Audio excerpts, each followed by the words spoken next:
This is a man's world. Everybody, welcome back to the Single Man's Commission podcast. You're here with me, the favorite one out of the two, Rigersi. This is Samuel, he does not matter, and we're here with Apo. Now, we are here to talk today about Balzac, the great impact he has had on literature, and he's basically what is known as the grandfather of realism, a genre of literature. He has had a rough life, a difficult life. He lost his mother at a young age. He grew up with a stepmother, I think. No, his mother died from a sickness, but he wasn't too young. Okay, besides that, we're back on our headquarters because we spent too much time on Radko's studio. Yeah. Thank you again for that. Thank you, Radko. Again, you're welcome anytime. Yes. And we can say that again it feels a little bit weird because the studio was more bigger. Yeah, it's not that it wasn't that it was bigger. It echoes a little bit the voice. Yeah, like it just had less stuff in it. But we are happy here as well. Okay, as well with the atmosphere around with some lights. Yes, the Christmas light, the festivities, the end of year festivities with Christmas and New Year. Excuse me. Yeah, sure, Grinch. Yeah. Now. And we talked a little bit about after our podcast with Gene, which we invite you to watch it. To watch it, and please subscribe because we need it. Like and share. Like and share. And we thought that we will make a podcast about Balzac, which we will call later Balzac Message to the World. Yes. And after that we have plans to record the podcast about Christmas. About Christmas, he is going to dive into conspiracy theories. Not conspiracy theories. There are no conspiracy. Every conspiracy theory is called his conspiracy theories of fact. No, I will be a little bit religious. Okay. A little bit religious, only citing the scriptures, which will defend my case. Yes. And after that, we will share before the new year a podcast about greatest moments of 2024. Of 2024, yes. Or ridiculous moments, or downright stupid shit I've done. Yeah. Of course. And we thought that Balzac, you had his book Uncle Goriot. You had on. Yes, I had it on school program. Yeah. You didn't read it. Of course, I did not read it. Why don't you? I'm a fraud. I'm giving a message to your teacher if she's watching the podcast. Why don't you fail this piece of shit? Please. Don't listen to him. I will give you money. Please. Don't listen to him. Please don't listen to him. He didn't read the book. Shut the fuck up! He came here for help. Shut the fuck up. Shut your ass. Now. Okay, so beside the jokes, Treasure Chest today has not a surprise, but this is the book. It's an old edition of Uncle Goriot. It's one of the main Old Man Goriot. Old Man Goriot. Yeah, it's one of the most well-written books of Balzac. Yeah, one of the most well influential ones. And we studied it, I think, in second grade in high school, something like that. Yeah, second year of high school, not second grade, because at second grade you're like 8 years old and you don't know how to read, or you barely. You know how to read. Yeah, but barely. I don't think Old Man Goriot is an appropriate book for like 8-year-olds. Let's be honest. Yeah, because mostly the themes which. No, before we go to the book, because we will not make a book review. Yeah. In the future, we'll make some book reviews, of course, interesting ones. But this time we'll focus what Balzac has to say with points, not to tell the details. No spoiler alerts, don't worry. Yes. And Balzac, first of all, beside the writer, Balzac was grown up in a on the Napoleon. The end of the end, yeah, at the end of the Napoleon era. Empire, and the times weren't good. Yes, because if you read Uncle Goriot or the other books at the time that Balzac was ready to go to college, the city of Paris, even if you see the descriptions, was too much mystery. It was beautiful on the architecture side. It was weird at a lot of things, how people interact with each other, but which it still also is had today. a lot of misery. A lot of misery, and there were no. If I would make again a research, there was no middle class. Was the poor class and the noble class. And the noble class. Yeah. Now, the poor class, we see they were too much conservative. Yes, they were too much. Yeah, they were too much family. They were family oriented. Yeah. Family oriented, but at the same time, the family is very close. Yes, in the most of the families. We see the phenomenon of as well on the other side, on the noble or class. The rich side. Yeah, that they were too much degenerate. They were very degenerate. You can see in even the historical events that are described. They used to throw grandiose balls and parties which had orgies, prostitutes, alcohols. Everybody went there to show off, to get like a sneaky link in modern terms. Debauchery, and they used taxpayers' money by bleeding the taxpayers dry, by bleeding the poor people dry, and they forgot to govern. Basically, they didn't learn anything from the revolution. Yeah, they killed the king, but the system stayed the same. Of course, the system stays the same, because just because you got rid of the head does not mean that you solve the problem of the rotting corpse of a body that is. Because as well another big head came, which was Napoleon.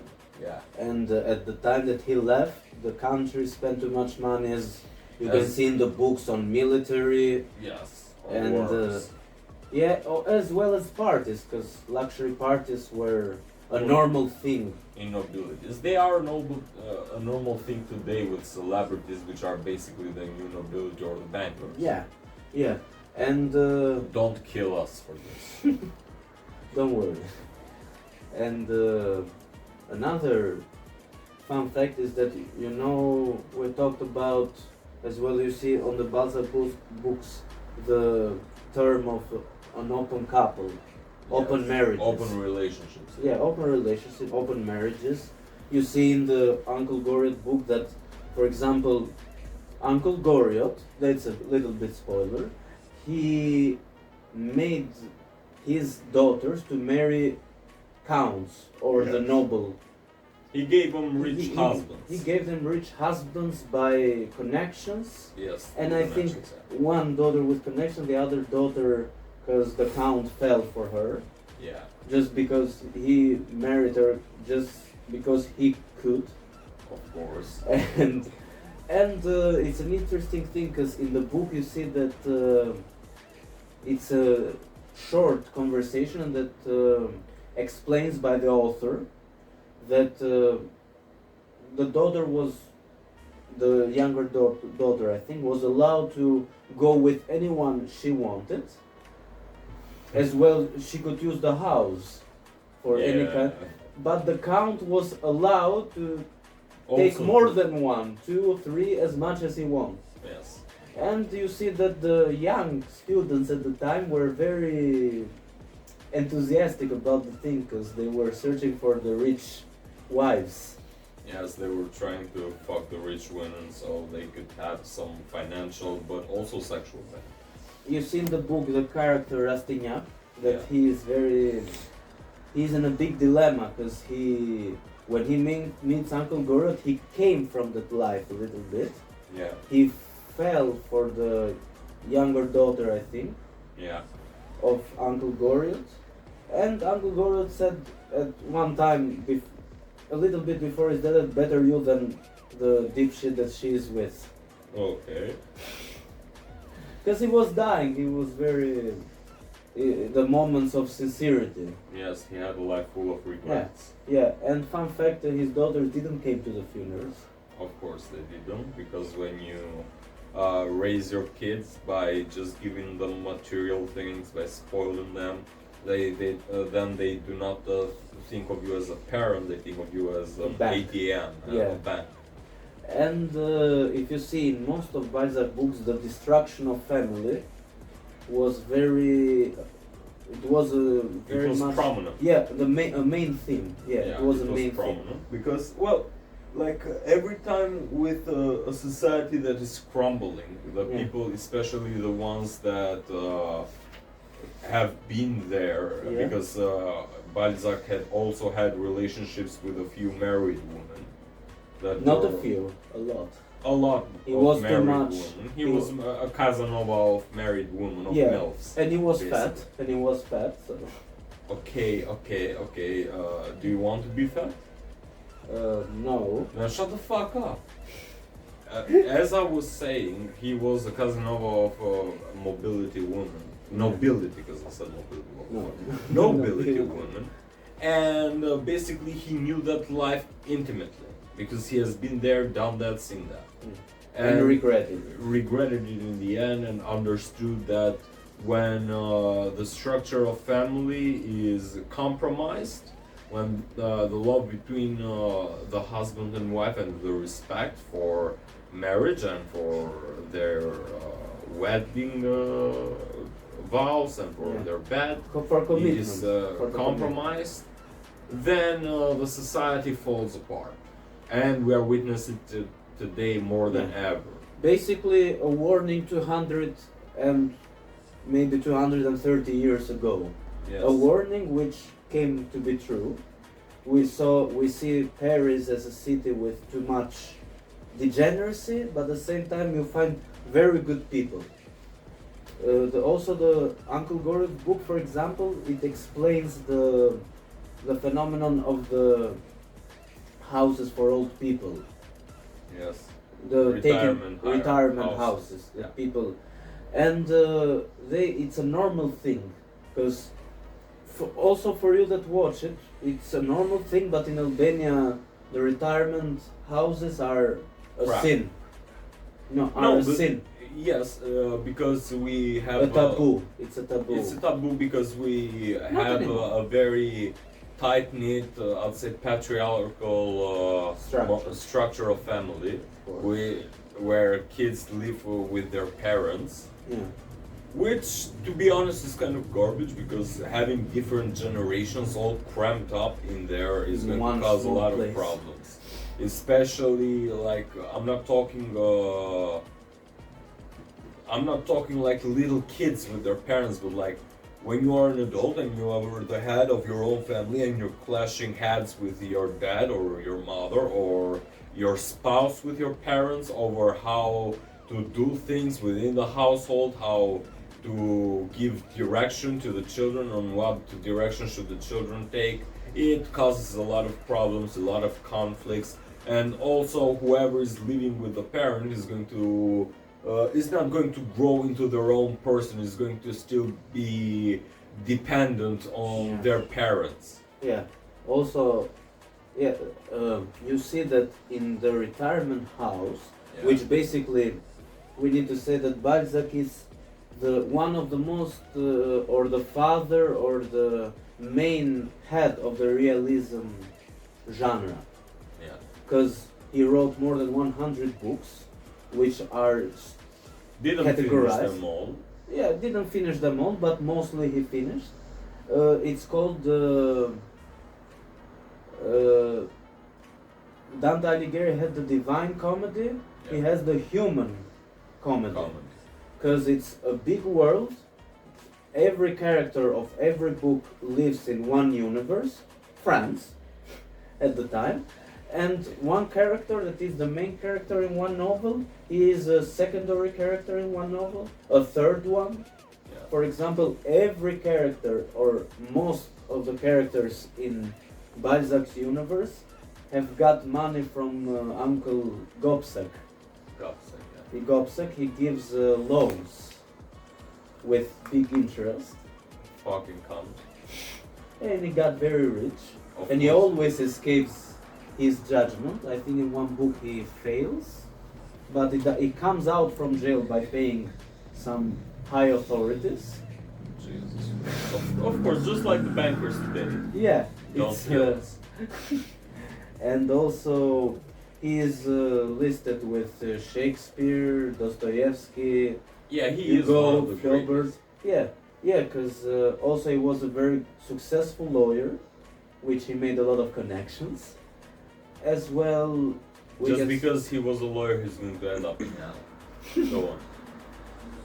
As well, another he focuses the story a lot of, as the other ones, by characters.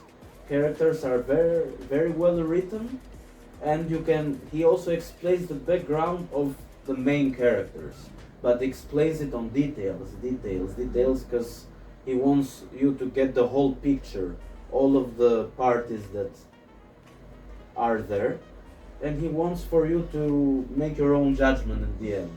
He doesn't make characters good or bad, just like Dostoevsky and the other ones. Also, Uncle Goriot was the main book that we know in Albania because of the school program. And in that book you see the themes as well, the themes of corruption, bureaucracy, as well family destruction, we said, and what choices may do. May make you go to hell, make your life miserable, or you make the most of it. The main theme of the realism, it's like see what the world is, accept it, move on and make it better if you can. That's the main theme of the realism. Yes. As a genre. The romantics were more of a better future with very good things ahead. Yeah, they had a more idealized version of the world. Yeah, if you see it on not the Hugo books, because Hugo was too much, was the golden middle. Yeah. Because he was very realistic, but also very idealistic. Very idealistic at the same time. He has good books, just like The Man Who Laughs, The Cathedral of Paris, Notre Dame de Paris. Notre Dame de Paris. Okay. Les Miserables. Les Miserables, of course. Very good book, not a very good movie. But okay, let's talk about the book. Okay, Les Miserables is like 1,500 pages. Yeah, basically the size of the Bible. Okay, so I'm more of an absurdist myself, like between absurdism and existentialism. Like, yeah. I do believe that for most of the things that we go through, it's our own fault, especially as we grow up. But I also cannot deny the effect that society has on us. Yes. Also, the existentialism came mostly from Russian literature, because they were more on themes of redemption, catharsis, and describing the world very miserable, but still finding light. Realism was more on the theme that the world, it is what it is, it's crap, and you move on, and you go on. Yes. As well, if you've seen in the books, mostly Uncle Goriot is a book that, yes, it's a book that concludes, or it's like a summary of all of the human comedy. Yeah. Like, you see characters there that are in one point, low or high, and they just don't go like this or like this, from top to bottom or bottom to top. They are just like... It's a roller coaster, basically. Makes it a roller coaster. mostly in the books, the place is very important with a lot of details. Basically, the 31st pages of Uncle Goret, it's describing the retirement. And that's what turned me off. The description of the retirement home, because I just could not get. I told you to skip it. Yeah, but here's the problem. If I have not read the book, I don't know where to start. Yeah, I told you. Skip the 21st pages or 15 pages, because when he ends the description, he starts to describe the first character, which was the owner, the lady owner of the... I could not get through that either.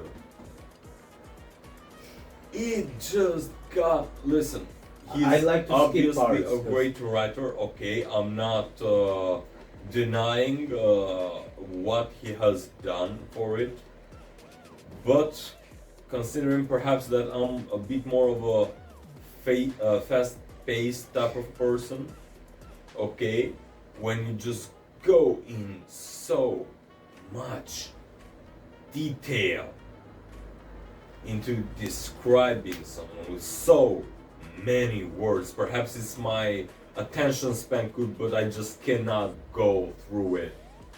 Even my teacher that explained Balzac to me, shout out, she told us, if you haven't read the book, and he said, I think a lot of you have read the book in summer, but you didn't understand shit. Because you would read as much as you can. Of course. And she said, come back, we'll skip the session of Balzac, we'll come back, and we'll and you will tell what you learned. As much as you like. The book is like story. I am pretty competent in understanding the gist of the story and understanding pretty much what the... Almost 300 pages. Almost 300, not 300. No, 300. Yeah, 300. Because 300 means 3,000. Yeah, 300. Yeah. 300 pages. It's not that, because I have read books and you know me. Like I finished in 3 days The Man Who Laughs by Victor Hugo, which has 2 volumes that are each of them about the size of this book. But when you go into so much detail, and perhaps it's also this, that the story was a bit boring, or at the very least, because listen, or perhaps it was the beginning that was boring, because I don't want to judge the beginning is slow paced. Yes. Because believe me, I've read the book like 3.5 times, because I was going into some parts of the book like this 4th time for the episode, and believe me, it's one of my favorites. I understand that, but here's the problem. I'm very detailed. Yes. I'm very strong detailed. Yes, I like details in my books as well, but here's the problem. You need a strong beginning. Like if you see at Hugo, okay, he has a lot of details, but he grips you since the beginning. Like, for example, in The Man Who Laughs, the story begins with Hugo describing a little young boy with a deformed face going through the snow, and the first thing the kid sees is somebody hanging by the throat. Yes. Because of an execution. In the Cathedral of Paris, you start with a little girl getting separated and kidnapped from her mother. Yes, because I always thought that the beginning of the Cathedral of Paris was with Quasimodo, but his story, it's a little bit later. Yes. The beginning of... So there is intrigue immediately. Meanwhile, when you start the story by describing a house and then an old woman, which, like, from what I read... She wasn't old. Okay, a woman. The owner of the house. Place, yeah. That, from what information I gathered for as much as I read, like, she wasn't very much of an interesting person. It was like the everyday lady that might have something. She had some shit, believe me. Yeah, but it's way later. Yeah, no. If you read I've read the beginning, the first 50 pages of the book. It's it's his style at the end of the day. Yes, we can judge a writer by his style because the fact that he became very successful, it's a factor. I'm saying why it does not work for me. Yeah, no, for you, okay. For me, it made me curious. I skipped the beginning because he's very much detail-oriented kind of author, maybe a little bit more. But if you see the owner of the retirement place which Jagorioy and like 20 other characters live, she had some, he describes her at the beginning like a woman that had a lot of shit going on, and her character became very shitty, and he started to look at people like money. And as well, she had a little bit of a crush on Uncle Gorio, because he was rich, he was a very good, well-dressed man, and she became jealous because she thought that his daughters were his mistresses. Oh shit. Oh, and she became, also it was another countess that lived in the retirement for some moments because her husband died or some shit like that, and Jagorio had a more good relationship with her, and they started to flirt a little bit, and she becomes very, very, very jealous. She tries to poison the countess, I think, or something like that. She saw that the jealousy of Miss Volker, the owner, and the funny part is that she left without paying her, only because of some dilemmas. And good part is that Uncle Goro doesn't know shit what's happening between, because he was very... He is a man and he does not understand hints, pretty much. No, he understood the hints of the countess, but he was very... uninterested? Uninterested, yes, because his wife died, and he was very... He was done with that shit. He was done with that shit, and he had a lot of overthinking going here, because he didn't know what was happening with the daughter. Yeah, he was more concerned with his daughters. Concerned and like a little bit regretted his decision to give her daughters to the noble class. His daughters, not her daughters. His daughters, because he thought that they would never see him again. And they did not. Not immediately, but as the book progresses, his daughters, especially the older one, was very ungrateful one, because she at the middle of the book she doesn't meet him anymore. He cut off of contacts. Cut him off. The younger daughter, even at the end, she regretted it, but they both abandoned him. He gets buried, like Rastignac and his other friend buries him with borrowed money. Like for the sum was the minimal sum for burying a person at the time was like 30 euros at the time. And they didn't have that kind of money. And you see the story with shitty characters, mysterious characters. The bad guy, it's very dangerous. Not the bad guy, but the guy that is very evil-oriented nature, Voltron. He knows all of the names of mistresses of important people. He knows history very well. He knows lawyers. He has shit on everyone. He is basically a Machiavellian character. A Machiavellian character. He is also like a puppet master sometimes, or a bad influences of Rastignac or the other characters. And you see, that's why I was interested to read the beginning, because it tells you how easy it is for people to judge, because they didn't know the characters, the different kind of characters, different types of society members lived on the retirement house. It's called retirement house, but young people live there. It's basically, we can say, a hotel or a hostel. And if you see, different characters, all of them speak of Uncle Gorio, but they speak of him as a topic of gossip. Of course. They all of them think that they're you know you made it when there is gossip about you. He was very rich at the beginning. Of course.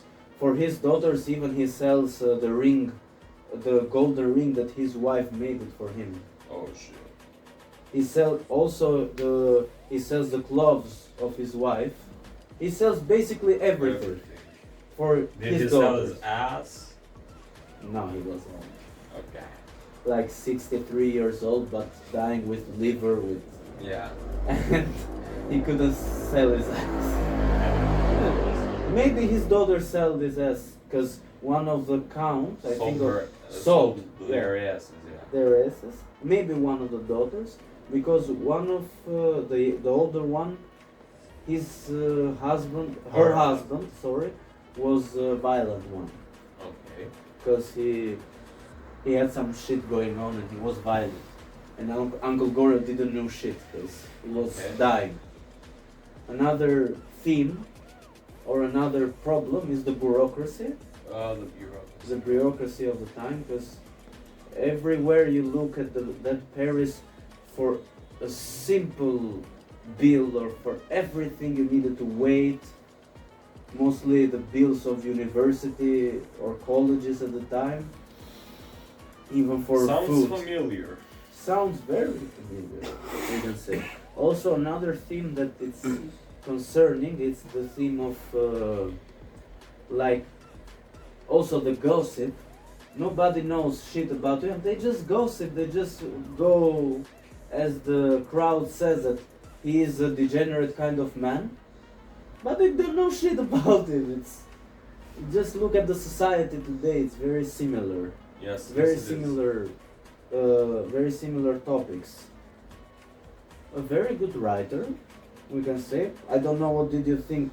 You didn't read the book as a whole. Yeah, I didn't but, read it, yeah. But you know the summary, or Yeah, pretty much. what did you think? I think that both Balzac and I'm sorry, not Balzac. Old man Goriot and his daughters are guilty about the way shit went down. Yeah.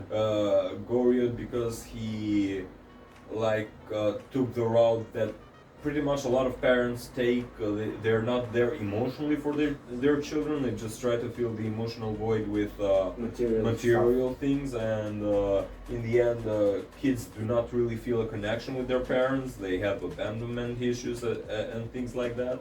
Also, his daughters should also take part of the blame, because it comes a point when you grow up and you understand that, yeah, perhaps your parents were not the best, but they were trying, and just straight up abandoning them, because it's not the fact that they left him in the retirement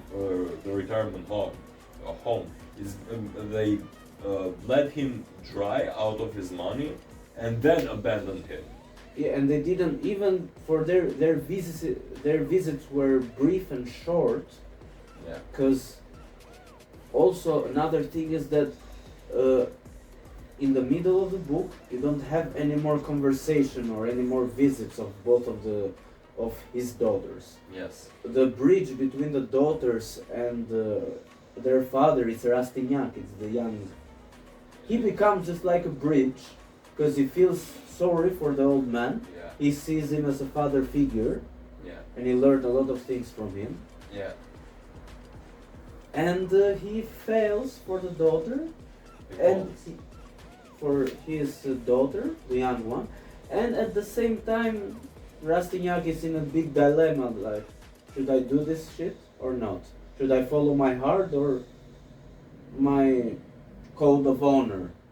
Because in Balzac's book you need to understand that for you to be an important or famous or successful person, you need to make compromises. But these compromises are very dangerous, because they can make you go from here to this or from this to this, but shit will still go on and you will find yourself at the bottom and you don't know it. Kind of like the world today.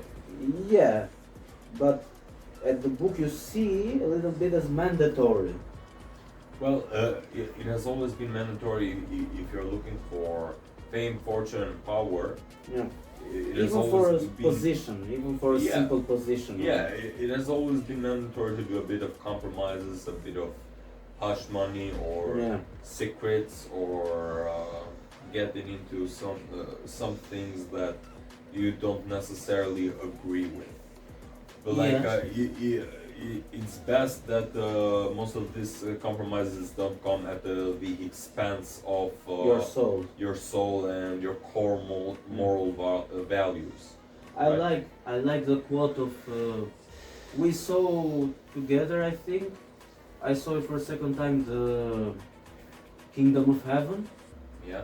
And what King Baldwin says, that a king may move a soldier, a father may claim a son, but at the end your soul is in your keeping alone. Of course. It's very good. We come alone, we die alone, but we live in a society. Of course. What did you think his message was to the world, to conclude it? Balzac's message? I think or one of the messages, because he may have a lot. It depends I don't think on Balzac necessarily wanted to give a message. I think he wanted to make people aware of the society they live in and how your choices have an impact of your life. For me, I think that the message that he is trying to give us from all of his books is just like, the world is complex, it's full of shit people, it's full of good people, it's full of everybody, but at the end you need to decide which position you will take, what you will decide, if you will be a good man or not, and at what cost. And the final or the main message is just like, as the theme of realism says, see the world, analyze it, accept what it is, move on, and try to make it better if you can. If you can and if you want. Yes, it's a valid message. Book, I like the book. For me it's very good book. It gives every time a lot of message, but it's up for deciding. It's up for debate, yeah. It's up for debate, and I don't think that we will solve it today or 100 years later. Of course, because we clash in a lot of things. And that's one of the things I love about our friendship. We can have some core values and some things in common, but we also have some very different opinions on different topics. Maybe we're different people. Yeah, who could have thought, right? Who could have thought? Anyway, that's all we had to say for today. Take a look at Balzac's book because they're very interesting. I'll put some links so you can see lists, or as well his life more detailed. And link is in the description. The links are in the description. Like, share, comment, subscribe. See you and love your parents. Goodbye. Goodbye. This is a man's world.